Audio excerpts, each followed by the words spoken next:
everyone. My name is Dr. Jerry Petroff, and I'm with my colleague Randy Schmidt.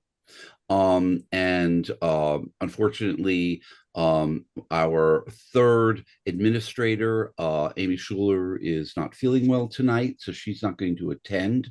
But she sends her regards to everybody and excitement about the second year of our program. So we're really excited about this program. We realized that last year, as many of you may know, that we run a program at the College of New Jersey that supports students with ID plus. Um, Intellectual disabilities to go to college for 4 years for a certificate program, and we thought, and we've learned over the 20 years that we've been running this program, that maybe high school students, just like the rest of the college has, could probably be provided with a pre-college program to test the waters out to see if college was for them, if it was in their career path, or what is their career path, or what is their future planning.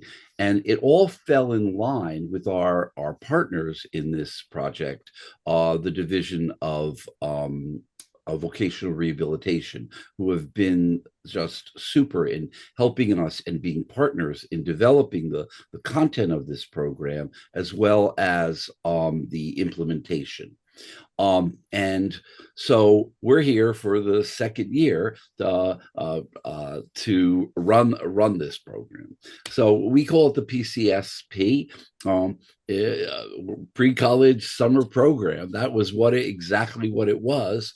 We didn't think of any other fancy name for it, but it says exactly what it is. And what you will be describing is more of where high school students can come for this 10-day and 9-night on-campus experience, residential experience, and exercise, number one, futures planning, where they're going, a taste of what college is like, as well as having experiences in career exploration and in a number of different venues, and also living on your own and independent living and things like that.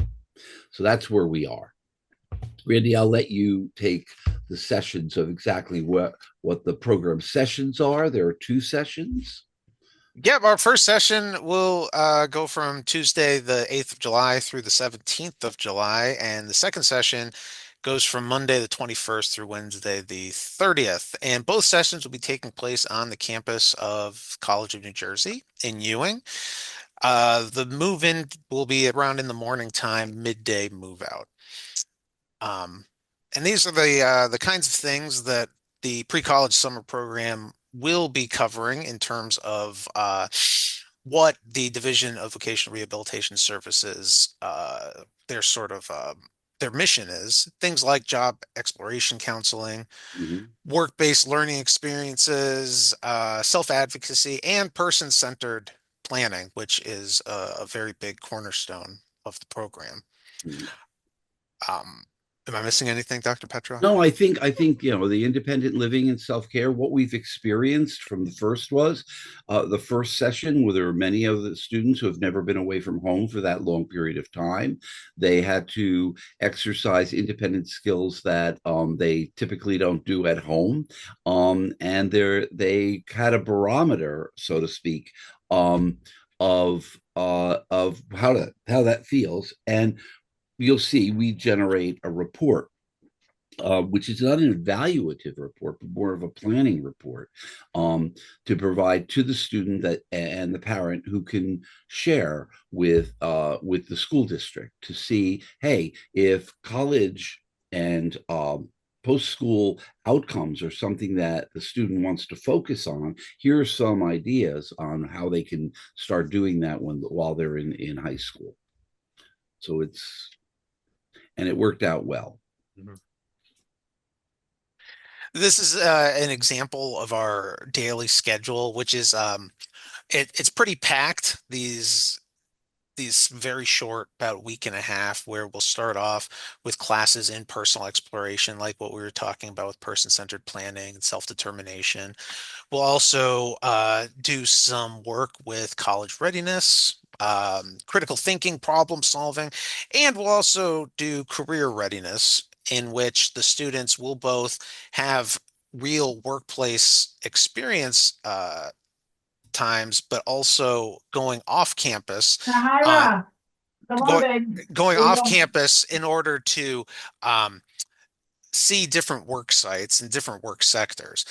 And that in the evenings, there is going to be time for some recreational activities, but also with a strong emphasis on independent living and those kinds of personal care, social skills, things like This is that. good. They're gonna help you get an apartment too. And what Here, if everyone could keep share. the if everyone can mute themselves, that would be great because we're not going to have dialogue like that because we can't right now. Um, the important thing to realize is that besides sleeping, what do we do for the rest of our time? Is either we work or we live right independently, and we live, and then we play. So we look at all three of those areas as a balance for a balanced life, all represented in vocational rehabilitation as, again, areas that are important to adult life. So here's what the students come out of the program with. Um, okay, Randy, you Sure, yeah. So at the end of the program, each student is going to get a binder. It's a transition binder, and it represents the work that the students have done throughout the session, which includes a resume, an elevator pitch to talk to future employers. They're going to do career cluster assessments, and they're also going to do some activities, including visual representations of person-centered planning. What do they want to do in the future? In addition, the staff of the PCSP will be creating a final report for each students to sort of detail their progress throughout the program, which will be emailed to families and their DVRS counselors in September. Also, on the final day of the program, we will be having a commencement ceremony where parents, guardians, families can come and see the students' work throughout the session, and to see these binders. that's right. Yeah. Oh, the staff. We introduced you to Randy, myself, and Amy. We are a triage, three administrators that run the program. We share in that responsibility. And so we'll be available in there most of the time. But it takes three of us to problem solve around everything. So that's program administration. However, there are two academic instructors who have masters in teaching. They're certified teachers that will run kind of like the day classes. There will be five in-class teaching assistants. And two campus life coordinators that live on campus for the evening, late afternoon, and evening, and five residential assistants living on campus, one certified nurse. Nurses are available purely for administration of prescribed medication. Obviously, the students who come are either underage or just at the age of majority, or not their own or guardian sometimes. So we make sure that a certified nurse will administer the medication.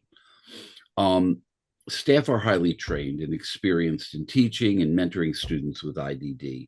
IDD is a acronym for intellectual and developmental disabilities. Um, and we have a maximum of 15 students will be admitted for each session, so you can see how many staff we have as a to students. There is a lot of intensive work going on both individually and in small groups to our students. So that's where that is. This is really important, again, for me to punch the fact that the pre-college summer program does not stock any medication, only basic first aid supplies. Um, all medication and over-the-counter medications cannot be kept with your student except for the following: rescue inhalers, diabetic supplies, and EpiPens.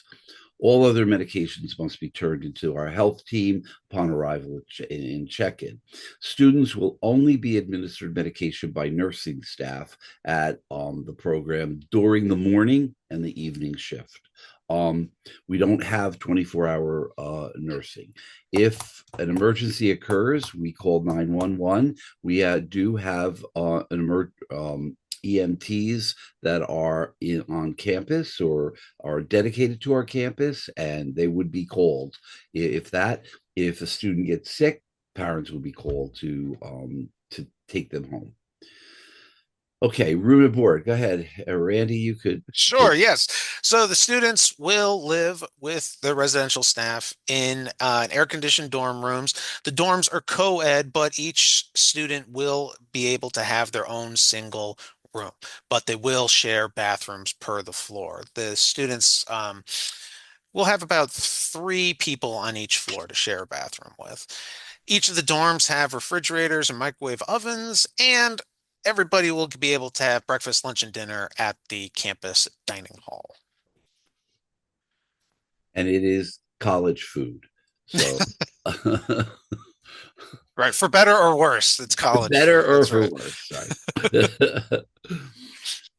So the age eligibility requirements. Again, this is an eligibility program, and not everyone gets into the program.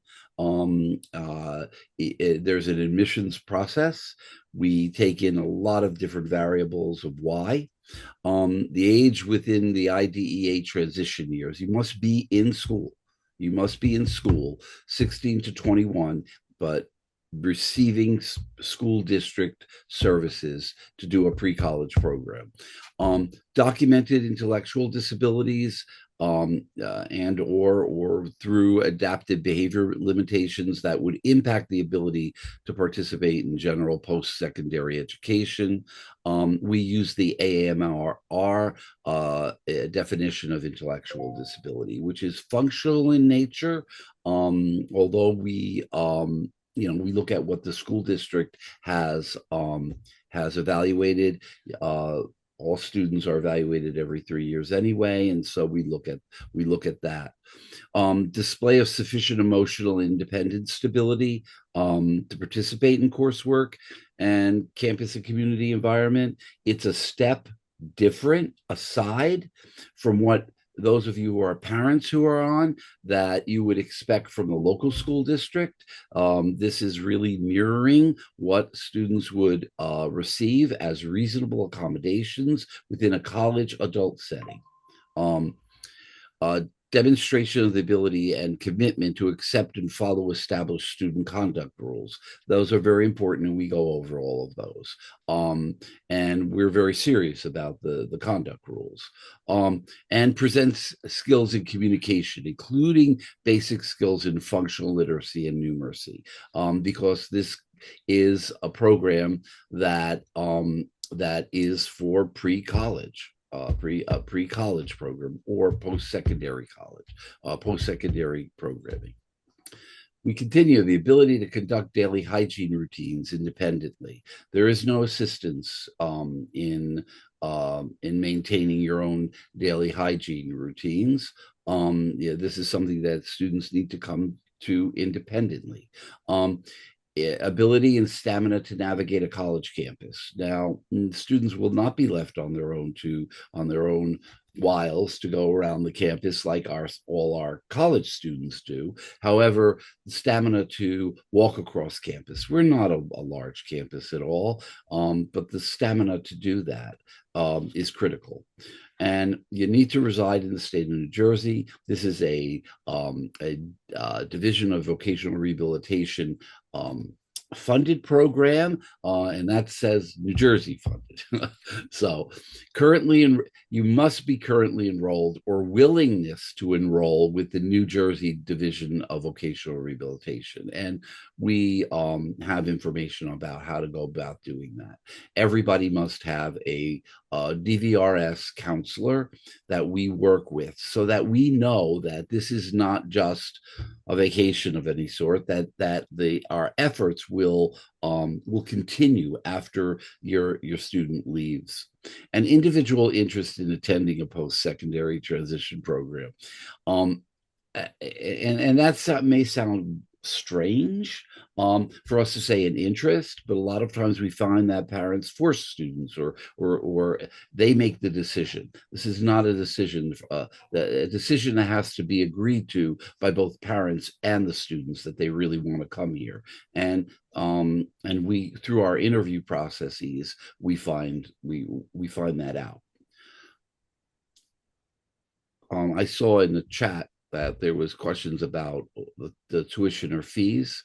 There are no tuition and fees. In other words, this is a free program. If you're accepted and you're enrolled in our program, it comes with the valuable support of the New Jersey Division of Vocational Rehabilitation, ensuring that your tuition will be covered for the enrolled sessions. That includes the food, the residential piece, all of that. So you must be a current client of DVRS or in the process of enrolling in that. So this is, there are, because it's a pre-ETS or pre-employment transition service program, there is no charge or means test. So it doesn't make a difference how much parents make or your family makes. If you are accepted and meet the qualifications and are a DVRS client, then it's free. And there's in our application for this program, there's a section that says, are you a client of DVRS? And if you're not, there is a link to an application to become a client of DVRS. Okay. So the online application is now open already. So there's no application fee. It's not like college. Okay. It does require supporting documents. It takes a while. Your IEP, your educational last educational evaluation, your 3-year triennial, letters of recommendation, and a student photo. That is, that those are the supporting documents that you will have to upload to the application. No applications will be looked at unless they're complete. It will reflect the same rigor and selectivity that we mandate and implement in our own program. Now, however, please be assured that there also is no guarantee that if you come to this program that you have any leg up in getting into the TCNJ Career and Community Studies 4-year program after you graduate. That is, or while you're in school as a transition. They don't guarantee that. There are many, well, not many, but a growing number of programs in New Jersey, as well as across the country, that are like ours. This probably will show an interest in any one of those programs.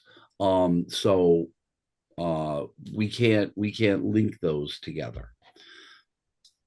Applications will be reviewed, and students that pass the eligibility requirements will be invited for an interview. So we first look at eligibility, and then we look at all of our applicants. And we also have an obligation to look at a number of other variables, including diversity, gender diversity, all kinds. We look across that, as well as is the goodness of fit, and that's a research term, the goodness of fit for this program. Again, there'll only be 30 students that we can handle here. but there's another program going on. Most likely, we're not, in New Jersey as well. Um, Jerry, if I could just interrupt yeah, for a second, please. somebody had a question about the letters of recommendation. They can be from anybody in the student's life. Ideally, it would be from somebody that knows the student well outside of the family, like a teacher or a guidance counselor. But it could even be somebody like a pastor or an employer, even something like that. Yeah, Sorry. and no, and the uh, the letters of recommendation, those who are recommending are vouching for everything else that the application says that this student is. What we don't want is hidden information that would enable us to better serve the student. And that has happened in the past, not necessarily in our summer program, because we only had 1 year of that, but in the 20 years that we've done here. So, yeah, and none of those variables really would prevent, but it's important to do that. Is there, um, it's interesting. I just saw another in the chat, another question, which I know that one of our teachers is trying to answer some of these questions, but I'm trying to think. There was another question in here that I will get to it later. Okay. Um, so let me. In terms of like the application and admission process, applications are open right now. They'll be reviewed as they come in, and students that do pass the eligibility requirements will be invited to a Zoom interview in early February, followed by an in-person interview in mid-February. And just please note that a parent or guardian must attend the in-person interview session for consideration. Okay. Okay. Um. All right. Yeah. So these are interest. These are frequently asked questions that we often would hear, or we think we would. Um, um, Somebody asked if we can reshare what they will be learning. Um, hmm, You, um, all of the information, we'll be sharing the video of this, but a lot of this information is also on the website, right. pcsp.tcnj.edu, including a list of the topics that the students will be learning and some of the activities. And you could re-look at what we're doing now, because this is being recorded and will be put up on the website as well. Um, yeah, as well. So, how do you, Randy, think we should go over these questions? Yeah, I'll go over it. Okay. So this past summer was our first pre-college summer program. Uh, and a question we get frequently is, can you apply if you did attend the 2024, and unfortunately repeat attendance is not allowed. Similarly, if you are currently enrolled in or applying to an inclusive post-secondary education program, it would not be appropriate for you to attend this program since it is about exploring those kinds of programs in part. Right. Um, and the youth does not need to be their own guardian, but we would need require copies of guardianship documents upon acceptance. Um, Right. but the youth does need to be a client of DVRS. But like we said, if you're not currently a client, you can still apply, but you just need to be in the process of applying to the Division of Vocational Rehabilitation Services. And like I said, the link to that application is on our own application as well, if you Yeah. need to. Okay. Um, hmm, Go ahead. Okay. Okay. Sorry. A youth does not require the agreement of the local school district, but we work pretty closely with school districts and the final reports that will come out. We don't necessarily share them with the school districts, but we do encourage the parents and guardians to share them with them, just to make sure that those transition processes will keep going. Yeah, it would behoove you to share this with the local school district in collaboration. Our reports give some indication of how we, and just our impression of what a student should be learning or should be working on. And the school district is probably very interested in seeing that, as they have a responsibility for developing transition plans. And so I see no reason why it would be a problem, at all. And it would just be value add to the local school district's efforts. That's right. Um, like I always said, in terms of the interviewing, the application process, the in-person interview, if the family participation is critical, we will talk to the parents slash guardians during the interview process about the students. So it is mandatory that the parent guardian does participate in the in-person interview. Um, because the program is so tightly scheduled and not very long either, with just about a week and a half, we want a commitment from the student to attend the entire program. So, and that means, not missing any of it, going home on the weekends, that sort of thing. Sorry, Dr. Petrov, were you going to say something? No, no, I think I'm okay. Okay, okay. And then again, like we were talking about with the nursing, we're aware that some students do take their own medication and maybe even take things like Advil, other over-the-counter medicines. Unfortunately, all medications do need to be provided to the nurse at check-in, with the exception of some of those emergency medications like EpiPens and things like that. Right.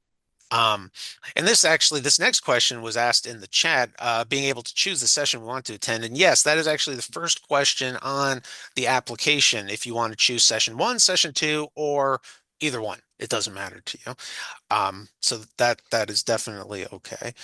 Um, and communication with the students is very encouraged, especially because, we want to make sure students don't get too homesick. So please feel free to call and FaceTime your students. But again, because our sessions are very tightly scheduled, we do prohibit parents from visiting the campus during the sessions.